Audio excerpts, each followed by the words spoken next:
మంచి మూవీ అండి. ఎక్కడ మాస్కులు పెట్టి మాట్లాడే వాళ్ళకి, మాస్కులు పెట్టి అడిగే వాళ్ళకి నోరు మూసుకునే సినిమా ఇచ్చిండు. నోరు మూసుకునే ఉంటారు, నోరు మూసుకునే ఉండాలి. మంచి సినిమా. మాస్కులు పెట్టుకొని ఎవడు కనపడ్డా, ఎవడు చెప్పినా, ఎవడు అడిగినా అటువంటి రివ్యూలు నమ్మకండి. ఎందుకంటే ఇదే రివ్యూలు రేపు ఫస్ట్ రోజు, సెకండ్ రోజు, థర్డ్ రోజు అని వేసుకుంటారు. చాలా మంది లైవ్ పెట్టారు, అవి నమ్మండి. నిజమైన పబ్లిక్ నమ్మండి. అలాగే మిలియన్ల కొద్ది వ్యూస్ పోడుతున్న వాటిలో కింద కామెంట్లు పెడుతున్నారు, మీరే పెడుతున్నారు. అరే ఇది ఫేక్ రా, సినిమా మొన్నటి రిలీజ్ అయిందిరా, ఈ రోజు రిలీజ్ అయింది కదరా, ఉగాది రోజు రిలీజ్ అయింది కదరా అని. అయినా అటువంటి సినిమా పెట్టే ఛానల్నే రివ్యూలు చూస్తున్నారు, వాటికే కామెంట్లు పెడుతున్నారు, వాళ్ళకే సపోర్ట్ చేస్తున్నారు. మరి ఇది ఎక్కడిది? రెండో రోజు, మూడో రోజు, నాలుగో రోజు, ఐదో రోజు, 10వ రోజు ఎవడైనా వచ్చి రివ్యూలు తీసుకుంటాడా? పర్మిషన్ ఇస్తారా వీళ్ళు? మీరు ఎందుకు కామెంట్లు పెడుతున్నారు, వాళ్ళకి ఎందుకు సపోర్ట్ చేస్తున్నారు? మిమ్మల్ని మీరు ఒకసారి పరిశీలించుకోండి. అందుకనే ఒకసారి మనల్ని గొర్రెలు అంటారు. ఎలాగైతే సినిమా అభిమానులు దేవుళ్ళు అంటారో, ప్రేక్షక దేవుళ్ళు అంటారో, ఆ పరువు నిలబెట్టుకుందాం. సినిమా అభిమానులుగా, దేవుళ్ళ హీరోల అభిమానులుగా, దేవుళ్ళ అభిమానులుగా మనల్ని మనం గౌరవించుకుందాం. సినిమాని మంచి సినిమా అయితే ఓకే అందాం, మంచి సినిమా కాబట్టి క్లారిటీగా చెప్పేద్దాం, ఇది బాగలేదు చూడకండి అని. నచ్చితే నచ్చిందని, నచ్చకపోతే నచ్చలేదని చెప్పండి. అంతేగాని మాస్కులు పెట్టుకొని, మాస్కులు మూసేసుకొని, నోర్లు మూసుకొని అడ్డమైన రివ్యూలు పెట్టారు. క్రిటిక్స్కి నమ్మొద్దు, వాళ్ళకి సపోర్ట్ చేయండి. Thank you very much. మరొకసారి పరాభవ నామ సంవత్సరంలో విజయీభవం అందించాడు ఉస్తాద్ భగత్ సింగ్. చాలా బాగుంది. ఇచ్చి పడేసే గోత్రం, ఇరగదీసే నక్షత్రం. మంచి cinema. Thank you very much. Love you all. అందరికీ అందరూ బాగుండాలి. అందులో నేను కాదండి, మీరు మాత్రమే ఉండాలని కోరుకునేవాడిని నేను. Thank you very much. Love you. Bye. Bro Bhagat Singh Ustaad Bhagat Singh అంటే ఎలా ఉందంటే bro, cinema peak level, pack level. అసలు ఒక మంచి ఫ్యామిలీ సినిమా, ఫ్రెండ్స్తో వచ్చి చూడొచ్చు.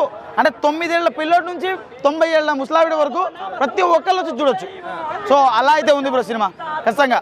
మరి కొంతమంది ఓన్లీ ఫ్యాన్స్ చూడాలి, వేరే వాళ్ళకి ఎట్లా అంటున్నారు. అలా ఏం లేదు బ్రో, ఖచ్చితంగా ఫ్యాన్స్కి అయితే ఒక మంచి స్టఫ్.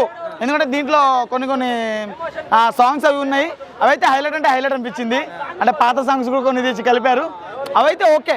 ఫ్యాన్స్ కోసం కావాల్సిన స్టఫ్ అయితే ఉంది, కాకపోతే ఫ్యామిలీకి కావాల్సిన స్టఫ్ కూడా ఉంది. సో దీంట్లో సెంటిమెంట్, ఎమోషన్ అవి కొంచెం పండుతాయి.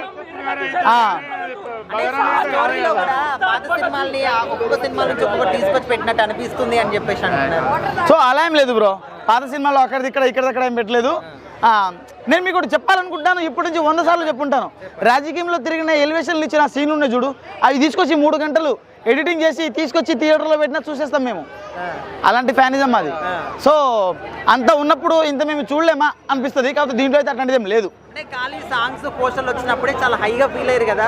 మరి ఫుల్ లెంత్ సినిమా చూసినంతసేపు ఎట్లా ఉండింది థియేటర్? ప్రతి ఉగాదికి 6 రుచులు. సో తీపి, తర్వాత పులుపు, కారం, చేదు, ఉప్పు, వగరు. సో ఈసారి ఉగాదికి 7 రుచులు. ఆ 7వ రుచి ఉస్తాద్ భగత్ సింగ్.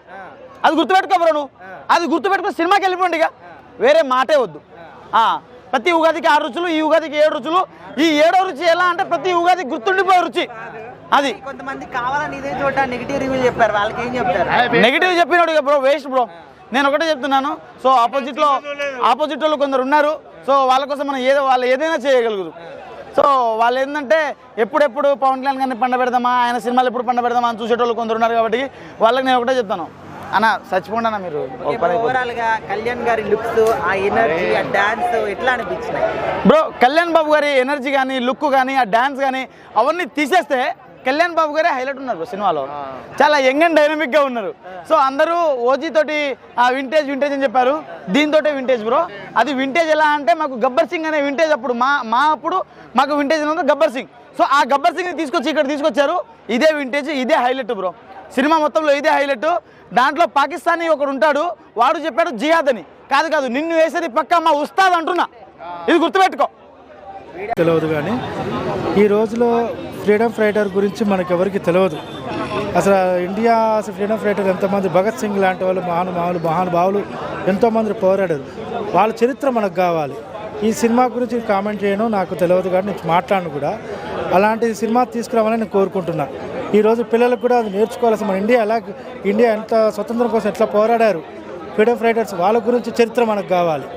అంతేగాని రక్త చరిత్రలు దాని గురించి ఇలాంటి సినిమాలు మనకు వద్దండి. పిల్లలు కూడా నాశనైపోతున్నారు. ఫ్రీడమ్ ఫైటర్ గురించి మనకు కావాలి.